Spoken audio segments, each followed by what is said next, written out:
We are all set now for the 54th episode of the Back Issue Book Club, where we're going to be reviewing the finale for the Enfield Gang Massacre and the next 12 issues that I've read of Saga, which are episode issues. Actually, they call them episodes 19 through 30. You want to know what I thought about them?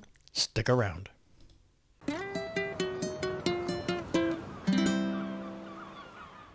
So yes, welcome back, family, to the Back Issue Book Club. My voice is a little bit hoarse today. Sorry about that, but still, didn't take any speaking to read some comic books, which is what I did.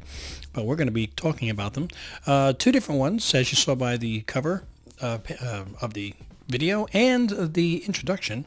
First, we are going to be looking at the Enfield Gang Massacre finale, issue number 6, which, boom, there you go, nice interesting cover. And again, it stayed the same as the first 5 issues with the same kind of quality of paper, which is done on purpose. They're not trying to be cheap. They just kind of give you that old Western feel or an older feel of paper. It doesn't have that really, it's a clean, nice looking cover. Don't get me wrong, and it feels okay, but you could tell it feels like less gloss on it. Which gives it more of a nostalgic feel to it. And it works. It works well with the book. Several things about the finale and that I'll talk about. Again, this review is meant for people that have already read it. If you're looking to avoid spoilers, this is not the place to be. If you've already read it or you've read it along with me, that's the idea of this. Is at the end of this episode, I will be telling you what I'm reading for next week, and then we're going to discuss it. So first off, this is the easiest to read of all the issues, but I think the big reason for that is it's missing most of the characters. You're literally down to 1, 2, 3, like 3 characters. The majority of them are not in this episode at all, this issue. We don't know what happens with a lot of them. There's no resolution of what happened to the original town sheriff, of the Texas Ranger. We don't see them in this issue at all. We see a judge who I don't believe I've seen before in the comic book at all, but he's telling Enfield and his wife, who are both in the jail, that they're going to hang. The town decided not to have a trial. We're just going to hang. They're just going to hang you. I'm not in favor of that, but this is like the old West. The law doesn't always have absolute right, which is kind of true. It is, or was anyway. Hopefully, it was.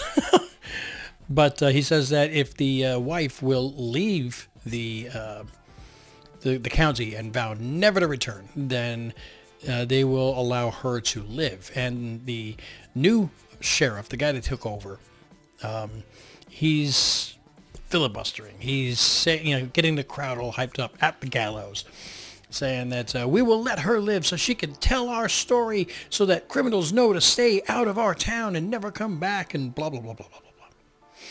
And yeah, again, I'm like, okay, so where's the Texas Ranger?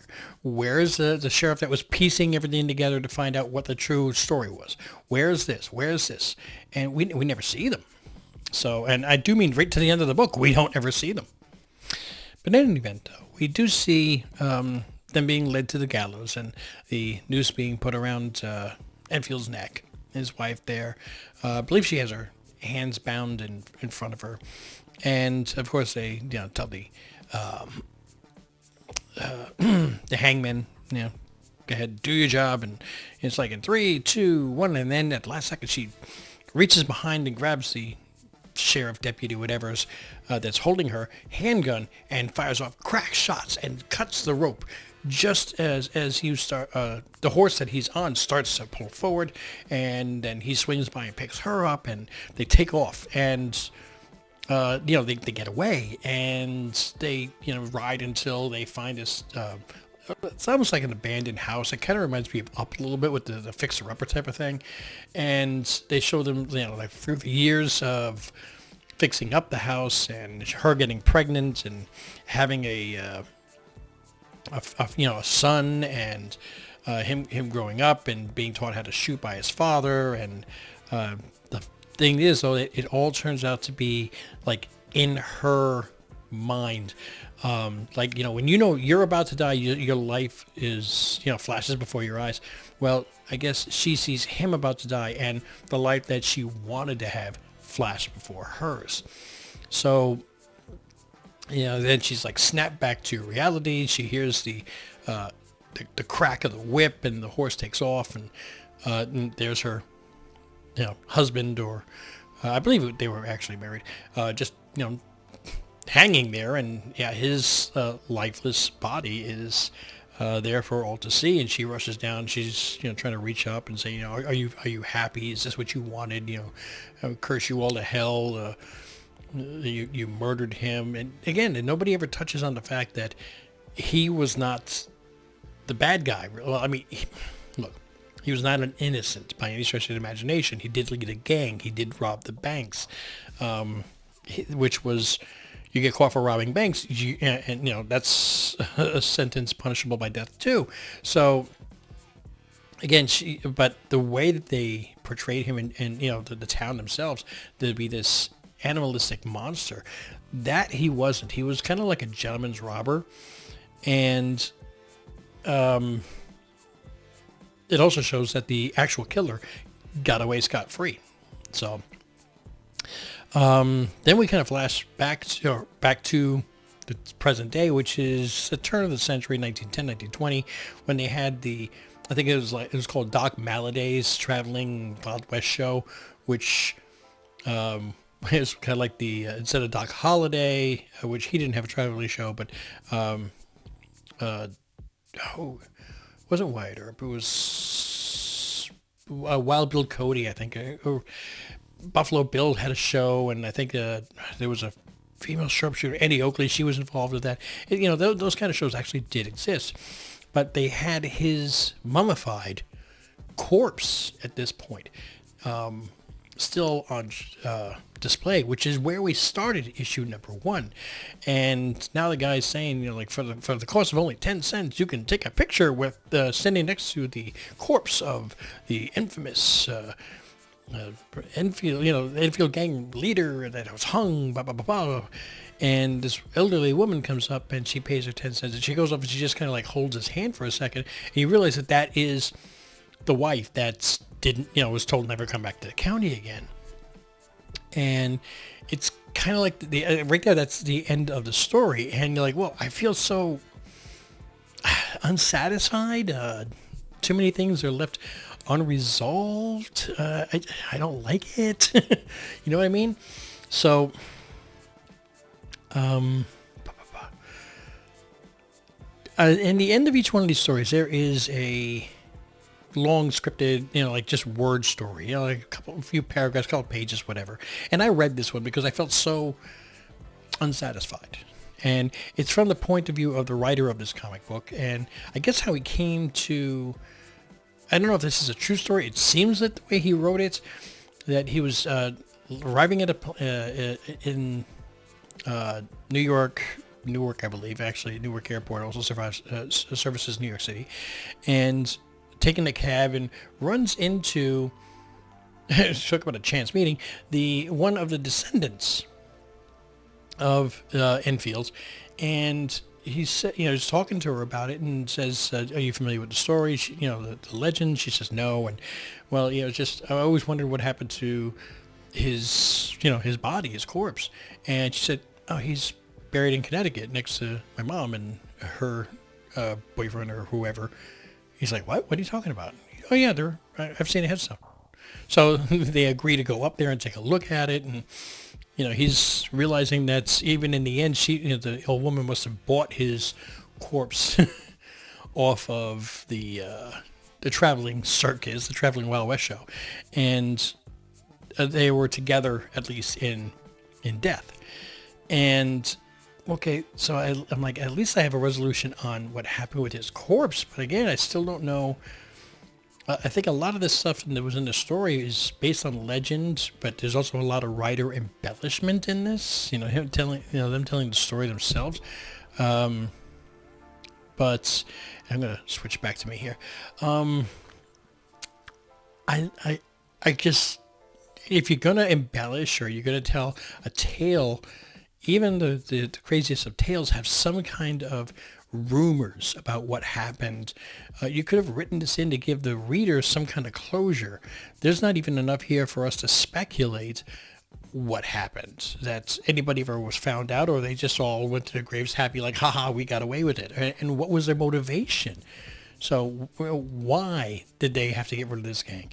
What was the role of the Texas Ranger? Where did he go?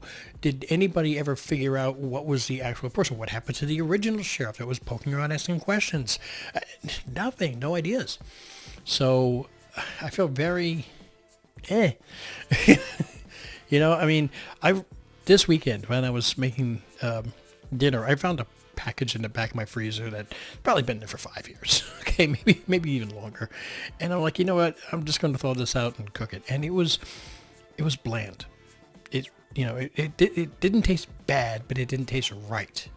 You know what I mean? And it left me very unsatisfied. I had a meal. I was expecting something to be flavorful and tasteful, and I wound up eating crackers. It wasn't crackers, but, it was just bland. And after I was like, okay, I'm full, I ate, but I don't feel like I had a great meal. I don't feel like I read a great comic book. I think it had the potential for a great comic. And I just don't think it lived up to it. So my rating here. Unfortunately, I'm going to give this below the Mendoza line, and I'm going to give this a 4 out of 10 as far as whether or not I liked it. And I apologize, but I went in the first 2 issues. I was like, oh, this is cool. This is going to be great, and it just went downhill. And this final issue that I was really hoping was going to bring together and answer those questions that left me so curious what's going on, it literally left me with the somehow Palpatine returned feeling. Like, wait, what? So what? What? Huh? What do you mean the series is over? What? No. It's like the season finale of Lucifer when they said they were going to cancel the series on Fox. And you're like, whoa, you can't end it like that. Now I don't know what happened after the biggest thing. I don't get it. So, no, I'm sorry. 4 out of 10 is where I rated this one. I just feel like it's not just that it was bad, but it had the potential to be so good. All right. So moving from one extreme to the other, we're going to jump right into Saga. Yes, issues number 19 through 30. And just like issues 7 through 18, which I read last week, these issues went quick. They really did go quick. They continue with the great artwork. They continue in the same flavor. Again, the sexual scenes that are in the books are not offensive. I discussed this when I went back to Visions Comics with the manager, and I said, generally, I told her, I'm not, I read a book that's got a sex scene in it, I close it, I'm not interested. It just turns me off. I don't want to read it. I'm not picking up a Penthouse or a Playboy. Picking up a comic book, I expect a certain criteria. So once I start seeing things that are like super vulgar, I'm not interested. And she looks at me and she said, yeah, but the way it's drawn, the way it's presented, it's not vulgar. It's and like you're right, it's not obscene, it's not vulgar. It's still NC-17, but it's not in a way that makes you feel dirty, I guess, And I'm not trying to be a prude. I'm just saying that I don't want to feel that way when I'm reading a comic book. All right, it's just if I want to read something like that, I'll read something like that. But again, when I pick up a comic book, I don't want that. So, yeah, and I actually wound up getting a notepad and starting writing down notes of the key things for each one of these issues, because it all blends together like a really well-woven tapestry story. And this continues to just knock it out of the park for me. The artwork, the storytelling, the pacing, the flipping back and forth between scenes, none of it is sometimes in comics they flip scenes from one to another, and it's at an annoying time. Do it in movies too. Here it just seems appropriate, and the way that they have things just slowly boom, boom, boom, boom, come together, it's so well done. I love this. I really do. So starting off at number 19, though, we've got the birth of Prince Robot the Fourth. And every time I ever see this written, I keep thinking Ivy, like an Ivy line, but it's Prince Robot the Fourth's child. Now, he's not named. You don't call him Robot the Fifth. And the midwife or whatever says, the new Prince Robot the Fourth, and the mother says, no. He doesn't get that title while his father is still alive. And I know he's still alive. I'm like, so what do you call a kid if the father's still alive?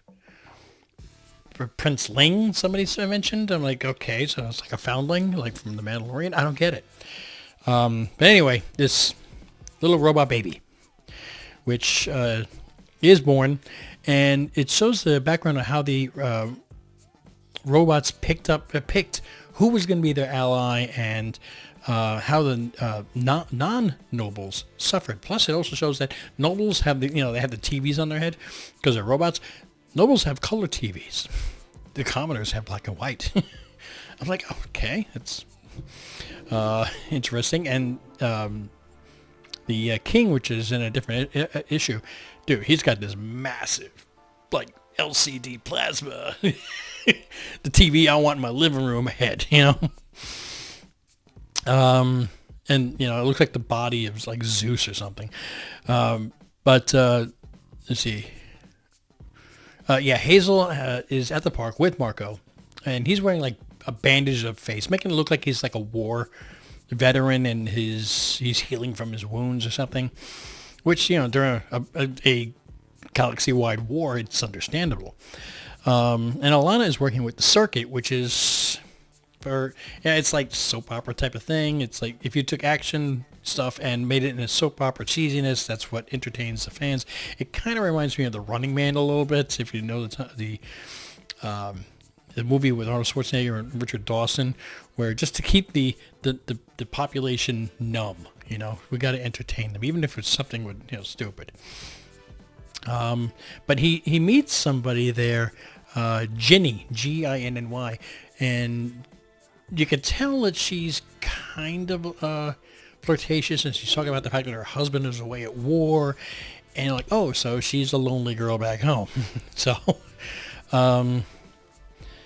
we're also introduced to Yuma, which is like this moss covered bug. I don't know how else to describe her. She's a set designer working with Alana on the circuit, and apparently Alana is so bad at acting, or so bad at getting to stuff like this, that she gets fired. And Yuma stands up and says, please, I'll do better. I'll do better. And set designer says, look, if you fire her, you're going to fire me too. And the producer, it's got to be producer, because only producers act like that. She's not a director. The producer says, set designers are easy to find. Both of you get out. And Alana says, please, I got a newborn at home, I got a child at home. And the producer says, got a child, huh? All right, one more chance, but you better learn this stuff. So she digs in, she goes in early, she's learning this stuff, she's doing the best she can, she's starting to get the hang of it. Prince Robot, Hazel ends this issue by saying, this is a story of how my parents split up. And I'm like, oh no, come on, no, I don't want to see these guys split up. They're on cover one here. They're like the center part of the story. I understand in the long run Hazel will be, but her parents are, the fact that they're together, one from each side of this tremendous conflict, just speaks volumes to how wars should be gotten rid of. Differences between people. Get the governments out of the way, and anybody can live with anybody. Let's see now. Oh, and Marco and Alana are both arguing like most financially troubled families do in real life. Even if you're financially stable and you have that one patch where like you get laid off for a month or something like that, tensions grow a little higher, and you pick on the little things that you're willing to deal with or put up with your significant other. irk you a little bit more. They bother you a little bit more. So you argue a little bit more. There's an expression that a lot of people misquote. It says, money is the root of all evil. No, it's not. Nobody ever argued because they're tripping over piles of money. The actual phrase is, lack of money is the root of all evil. And that is the truth. More money and more divorces, more fights, more arguments in a spousal arrangement, a boyfriend-girlfriend arrangement, are for financial reasons than any other. So you're seeing it manifest in their relationship, which is based, I mean, they fell in love with each other based on their characters. You know, like you seem like you're a really nice person. You're a wonderful person. You're going to make a great mother. You're amazing. And of course there was a sexual attraction as well, but their relationship did happen really, really fast. It's not like they knew each other for years. So I'm sure that there's certain points of like, I can't believe we're living like this, and I've got to go out and get, do work while you're acting like Mr. Mom at home, and I didn't expect life to be like this. There's that, a little bit of resentment towards your, to the spouse at that point, and it's showing in the way that they're speaking to each other, they interact with each other. Issue number 20, see, I got notes here. Issue number 20 starts with Prince Robot the Fourth in Sextillion. And they know who he is. They say, is there any, maybe we should let him know that his child was born, and the, what the heck's her name? The one in charge. And I've got it written down here at some point. I think it's in the next issue. I'm gonna pause. Sorry about that. I had to think of it. Mama's son. So the one that was trying to really fight to keep the Sophie there in the first part. She's saying, according to my lawyers and everybody, we respect their privacy completely, and he's probably here trying to escape his, everything that happened with the birth of their child. As he said, nobody wants to be with. When they see that just came out of female private parts. They don't want to. They want a different set of female private parts. And her advisor or whatever saying, well, when are we going to advise? Well, let him know when his credit runs out and the bill is due. Then we'll, he loses his status, anonymity, whatever you want to call it. When you keep somebody's identification and information quiet. Anyway, so he's having some fun there, and he seems to be acting normal. That's the thing. But let's see. You could tell. Now I was jumping back. You got Marco. You could tell he's getting burnt out as a dad. This is a soldier that's all of a sudden playing dad, and it's not something that he's in. I guess it's not that he doesn't want to do it. But again, it's not the life that he signed up for either. It's maybe he's feeling like he should be doing more or other things for the family. Maybe he's a little bit more old-fashioned where he feels the wife should be watching the kid and he should be out making money. I don't know what's actually running through his head, but you can tell it's like, Hazel starts crying first thing in the morning, and Isabel's trying to fill him in like, oh, she needs this and she wants this, and the son comes up and she doesn't get a chance to finish it, and he's like, oh, dude, I can't take this anymore. So he went to taking her to the dance studio,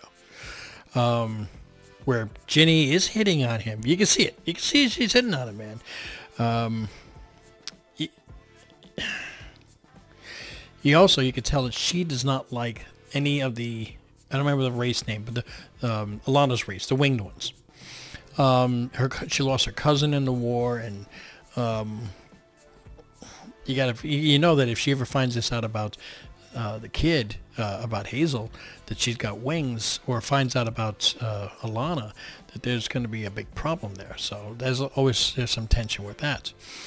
Now at the end of it though, Mrs. Robot 4, the princess, the one that just gave birth, she is. There's a custodian that you see in the prior episode, and they're telling him, get in there and clean up that mess, meaning all the afterbirth and everything on the floor. Here's a job I don't want. But he goes in there and he's saying, I've been here for 2 years and you don't even know who I am.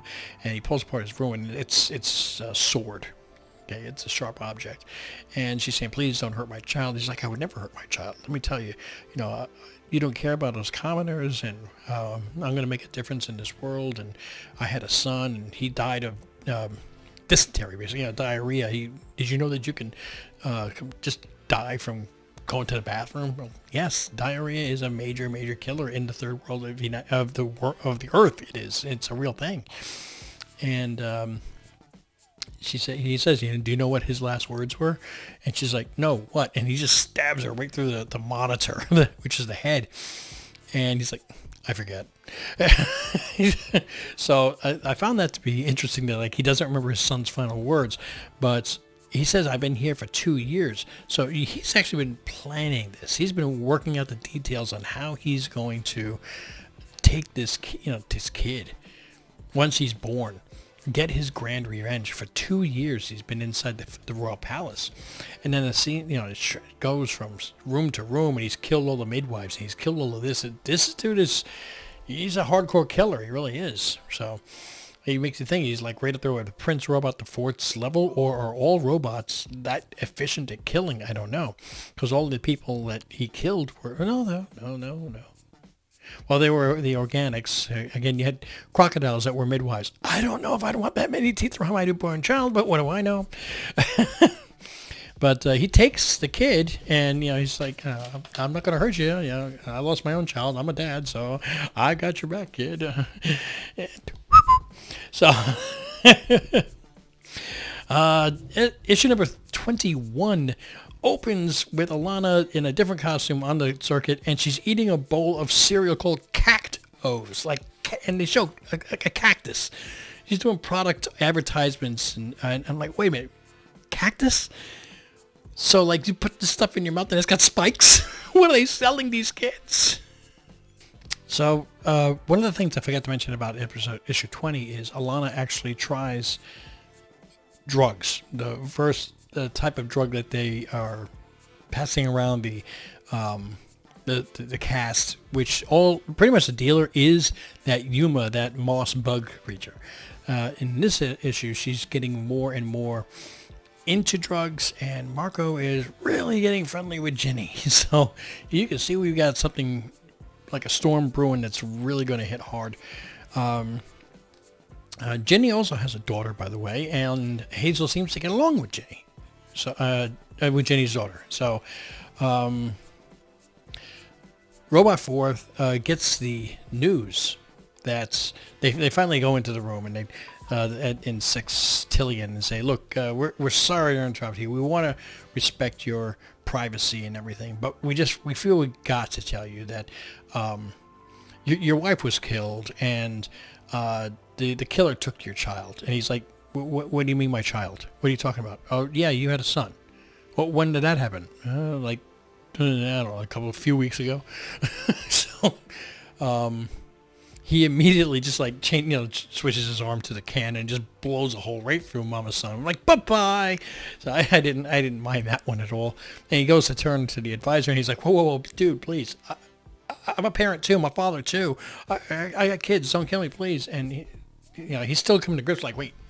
Father, yeah, dang, I'm a father. All right, let me get out of here. I gotta go see the king. Gotta go see Dad. So he sees the king, and that's where you see this giant monitor and with the Watcher body beneath him. And the king is not. He's not proud of his son. He's like, you live this kind of a life, and we're gonna bury your wife in the family vaults next to your brother, because she at least deserved to be near somebody in our family that's worth something. And I'm like, oh damn. So he's like, Dad, I'm gonna go and I'm gonna find the people who did this. And he's like, no, you're not. You're not gonna do anything. You're gonna go to your room. You're gonna stay there. You're grounded, son. You're grounded. Yeah. And of course, Robot 4, he's not having that. He kind of sneaks out, and he's going on his own quest now to try to find the killer, the custodian, whose name is Dango, by the way. And in my head, I keep thinking Django, but it's not Django Unchained. Shoots like him, though, but doesn't act like him. Issue number 22. I love the cover on this one. It had Isabel, Clara, and Friendo, which I thought at first that this was named by Hazel. It had like Friend-O, which is basically a giant walrus cow, which came from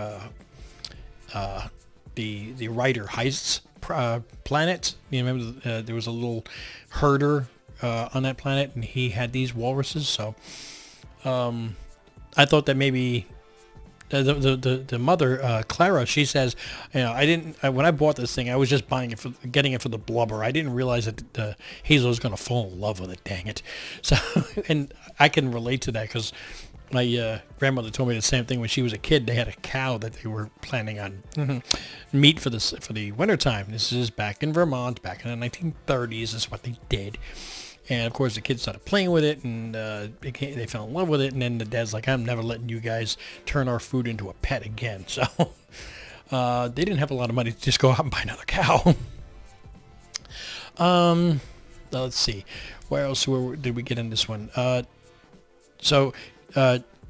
after the King Robot tells him, the prince to go to his room, he runs into Special Agent Gale, who he had this one quote, which I thought was great. I had to write it down.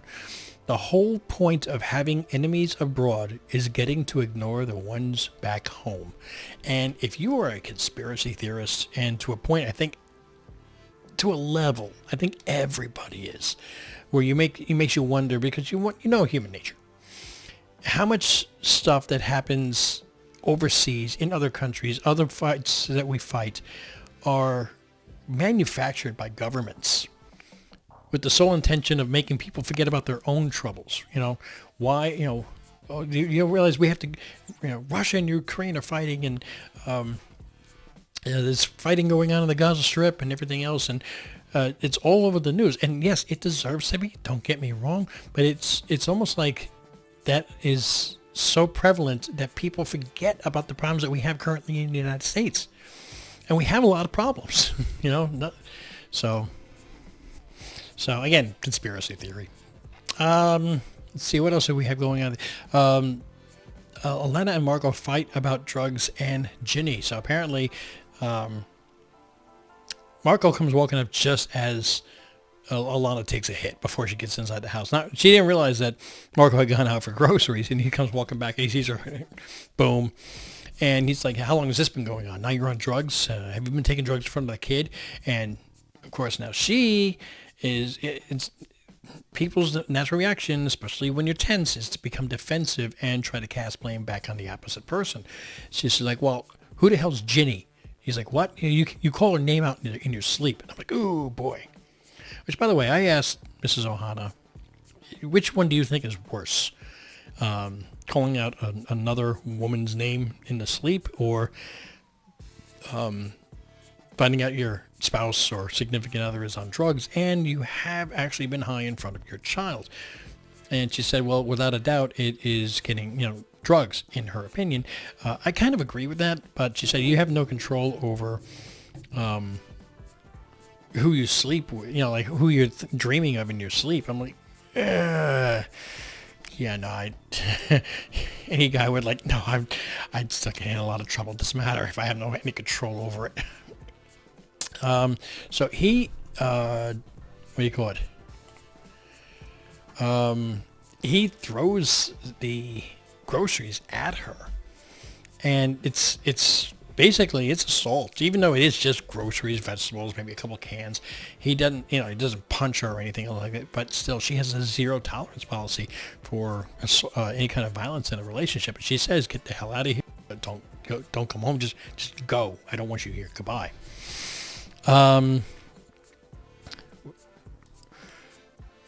Dingo. He actually goes to the studio, demanding airtime to discuss, this little baby that he's got, and the producer, one of the other actors, and Yuma, the mouse bug, are in the parking lot. They were heading towards their cars at the end of the day, and he's like, "Yeah, I want you to get me up on the air right now." And they're like, oh, who the heck is this guy? Dude, get out of here. So boom, he blows the first guy's head off. Then he looks at the producer and she's like, look, it doesn't matter. We're just a station. I could, even if I try to, if I put you on the air, it has to go through relays and they're going to cut it off and boom, he kills her. So then he looks at Yuma and she's like, whoa. She's right. I don't want to die. But how about if I give you something even more valuable than that? And it's here where we're starting to realize that Yuma does know who Alana is. She came from Heist Planet. She knows about the fact that they're both wanted and the kid. And she gives up that information. Well, I mean, she does. You don't see it in the book now, but you know that's what she did, which, yes, she did. Then we get to issue 23. Drago gets Dango gets Drago. He goes to the treehouse and like, yep, see, he got the information. He's going after the kid. And Clara, man, she fights tough, man. She jumped this dude. She whacks him. She bites off one of his fingers. I'm like, whoa, Grandma battling Granny here, man. I like her. And Isabel tries to, use a projection to scare him off and find out that robots are immune to the projections. It's like, no, I know that's not real. Don't even try it. So I wonder if that's going to come in handy, or that's going to be important in the future. Now, while this is going on, Marco, without anybody else to go, he goes to see Ginny. And she invites him in to have some tea, and they're kind of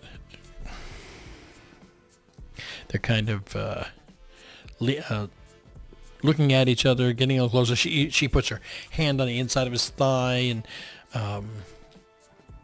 you're like, no. They lean in close, and they're almost lip to lip, and then he catches something catches his eye, and it's what was the name of it? Paco Yaco or something like that. It was Hazel's doll. She must have dropped it when she was at the house the time before, and he says, look, she can't sleep without this. I got to get this home. My kid's not going to sleep.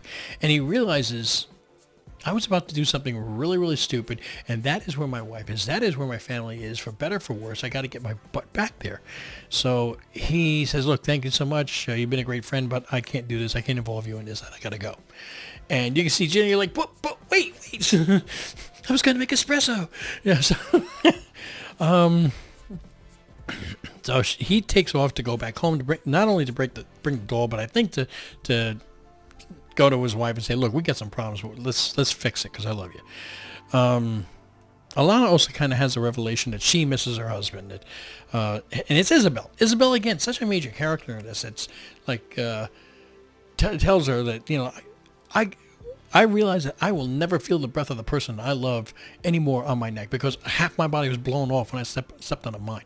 You got somebody that loves you and understands you and accepts you. You deal with the BS and you just hold on to them. So, Alana starts crying, you're right. And that's actually when Dango came in and started the whole fight. But, remember, this treehouse is not just a treehouse, it's a rocket ship. So Alana's like, take off. So trying to get the robot off his game and off balance, so maybe they can change the situation, and boom, the rocket takes off just as Marco gets there and watches him take off. Now, he doesn't know that Dango is there. As far as he knows, his wife is saying, I'm leaving this planet and I'm taking our kid with us. So he's standing there watching his family leave without him, holding a doll. And then Prince Robot the Force shows up and it's like, we need to talk. I'm like, oh, God, this is not good. So, episode 24. And these things just roll, man. These roll. It starts off with Sophie, Lion Cat, and Gwendolyn, which we haven't seen in a few issues. They're trying to get a cure for the Will. And they run into the Will's sister, Sophie, which I can't remember her name. I'm just going to call her Sophie also because that's her real name. And, man... This started off so dang. They get these like rat-faced guards guarding all the records. It's like a patent office, and they're dressed like the Gestapo. Okay, and Oh man, I had one of my favorite lines ever in a comic book is, Gwendolyn beats them, but apparently this one is still conscious. So just when she had her guard, her back turned, this guard, takes the butt of his rifle and boom, knocks her right in the back of the head. And Sophie, was she 8, is standing there like looking while Gwendolyn's laying on the ground, and this guard is starting to unbuckle his pants, and he looks at her, at Sophie, and he's like, don't worry, little Moffat. So I immediately got a British accent. I've got more than enough to take care of you after I'm done with her. And then the panel shows Lying Cat on the cabinet right behind him going, lying. It's like, no, you're lying. You got nothing down there, buddy. And, story jumps to something else, comes back a few panels later, and you see Gwendolyn and Sophie come walking out with Lying Cat with the guy's head in its mouth, like, I got a toy. Oh, man. I love Lying Cat. I don't like cats, man, but I love Lying Cat.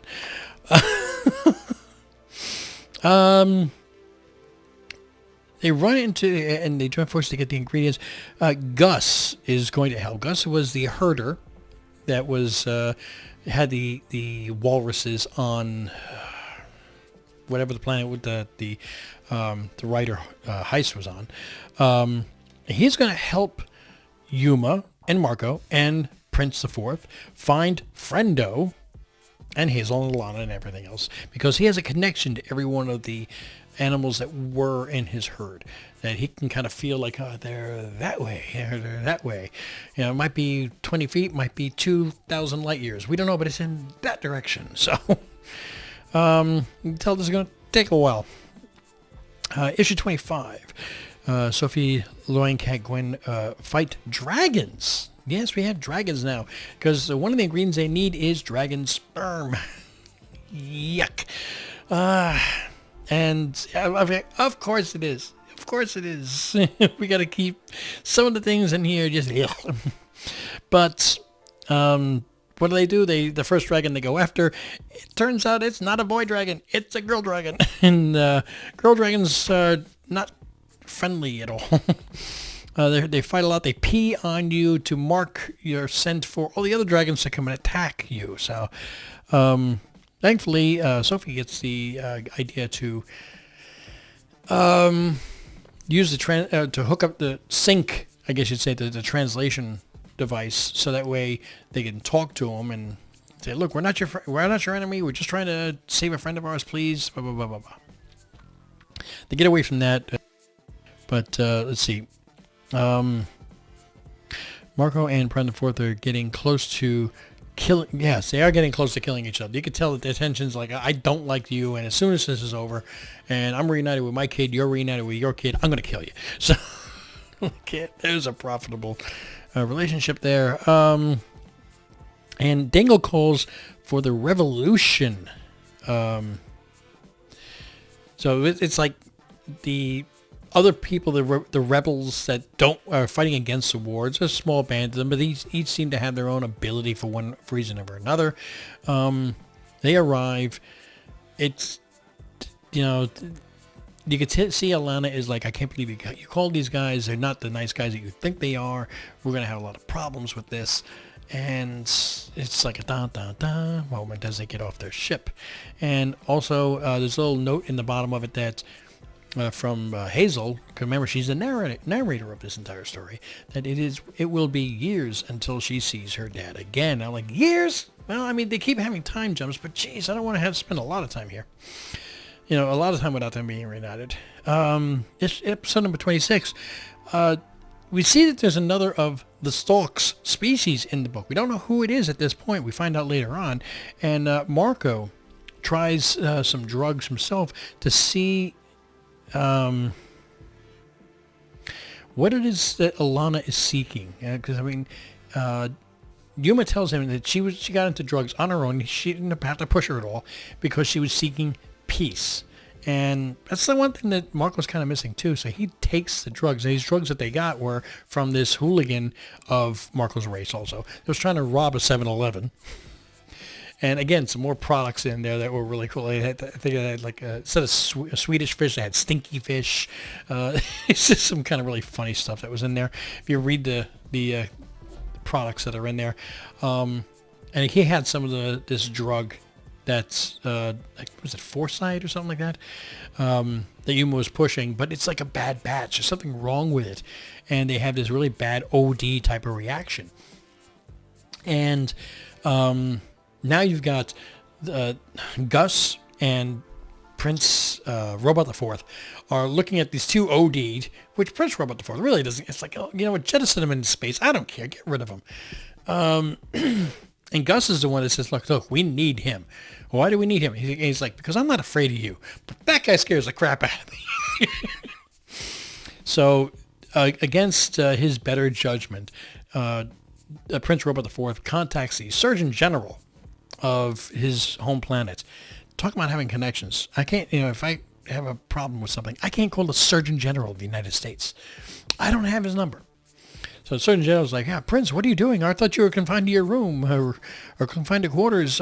You're not back on Sextillion. No, I'm not. Look, I got a problem here. I got an OD. Prince, what did you take? I didn't take anything. Will you calm down? I'm trying to help a friend or help somebody else. So I don't think he calls him a friend.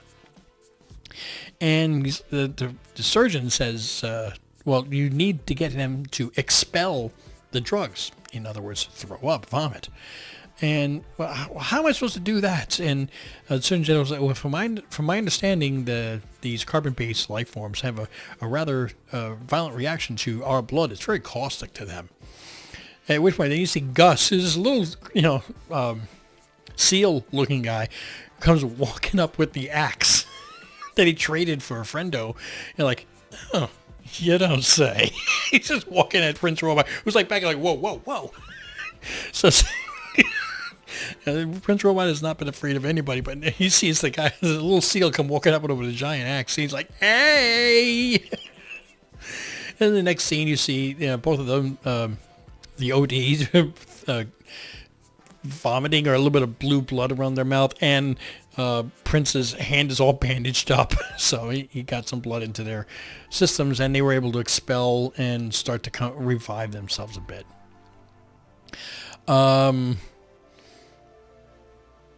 During this revelation, though, that Marco had, which is like a lot of flashbacks through his life, he unrenounces his stance on no violence. He's just, I'm going to find the person that did this, and I'm going to break down, I'm going to rip their head off, I'm going to kill them. So he, the person who was sworn off of all violence, sworn to pacifism, is now going the complete opposite routes. And I say it a lot of times, too much of one extreme is never good. So let's see what happens with this. In issue number 28, the revolution is pretty much killed off. They tried to sell the child to the one of the factions. What do you call it? Marco's faction. And they tell him, you just kill the mother, kill anybody else who knows about it. And Dango is, maybe these, Alana lets him know, dude, these people are not what you think. They're not the nice people that you think. And he's slowly starting to see this. And all of this is actually Alana acting. All those classes that she took in acting, she's trying to befriend Dango. And I'll be honest, I was believing it. I'm like, I think maybe she did. Started was acting, and I think now she's like, look, you got your kid to take care of. I got my kid to take care of. Please, let's just take care of our children. Type of mentality. And he does at one point. I shot you. Get your kid out of here. Come on, I'll take care of this. And they work their way out of there.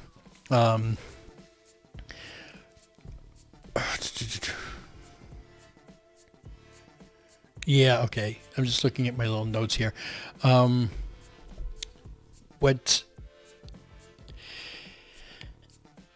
When they finally do get just about everybody taken care of there, there's still a couple members of the revolution left, and they kind of like hyper jump out. It's like a flash, or I don't remember what the actual term is. It's like a hyper jump of a ship.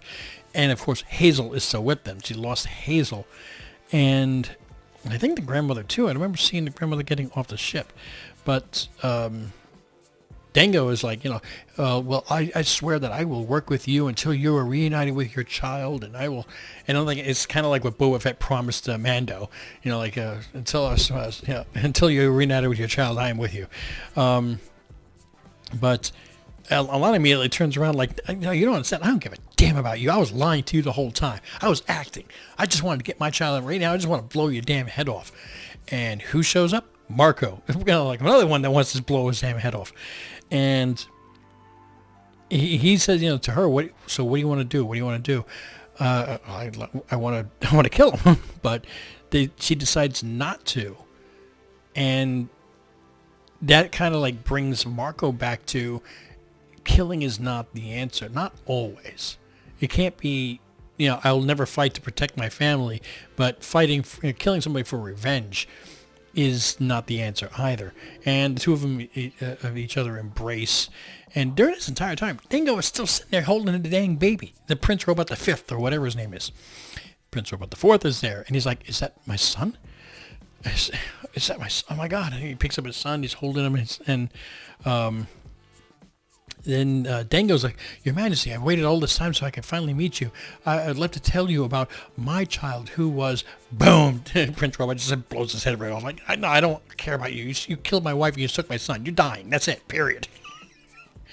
So, honestly, I didn't have a problem with that either, because there's something really screw loose with with Dango. And I imagine losing a child would make some screws come loose, but that doesn't excuse what he did. Now, Hazel, as it turns out, because now we're at issue 30 already, the very end of issue 30, we see Hazel is in a classroom with other, we can only assume, hybrids, because they all have the horns. I don't think that they're all just of Marco's race. Why would they make a point to get this child and then put them in with the general population of kids? I think that Hazel is not the first integration of the two species, and they have, it's not just let's get rid of these and get rid of the evidence. I think they have more nefarious purpose going forward, and this is kind of like the re-education, so we have to watch out for that. And one other thing I do want to say is I read 12 issues, and it does feel to me like I finished another arc of this story. And I don't know if it's intended this way. I mean, I just feel like if I read issue 31, I would start a different arc or a different time frame jump. But let me get this back to maybe even here. Yes. I still am loving this series. The one thing I missed, though, in the last several issues, where the heck is Isabel? Isabel is linked, but can only come out when it's night. And I believe the planets that she's been on, there's been so much sunlight that she can't appear. But does she still have any type of conscious, I know what's going on, I just can't be seen? Or is she going to pop up at one point, look around and go, where are we? And where's your mother? Where's your grandmother? What happened? I've been gone a long time. Where are we? What's going on? So that's going to be cool to see. As far as for next week, though, I am going to be reading the next 12 issues. So I'm going to be going issues 31 through 42. Boom. As long as they keep reading as fast as they are, it's not killing me as far as that. But what stinks is I am going to catch up at some point. I do not believe there is anything on the Kill Your Darlings front. I think that's a couple weeks till that comes out, and we've only got a few more issues of that anyway. I believe it ends at 8, which I liked it. I like it. I'm hoping that they decide to maybe come up with another story arc or something along the lines. We'll see how it goes, how it ends. But anyway, though, if you want to continue reading, I plan on reading 12 more issues, like I said, of Saga. If you liked what you saw, please don't forget to subscribe, click like, and drop a comment down below of what you thought of or are thinking of this series. If you like it, love it, whichever. And Any other suggestions of things that you want me to read and discuss, I would love to. I changed my format this time where I discuss each individual issue. Tell me if you like that or you dislike that. I'm making this for you for a reason. This will be showing for people on YouTube on Thursday. If you would like to catch it earlier, make sure that you go to Patreon/Team You can join up for only $3 a month. You get the bonus content and early releases. It's just to help us to offset some of the cost for shipping for all the free comic books that we give away here at the channel. And other than that, though, I want to thank you so much for joining. And until I see you in the next video, mahalo.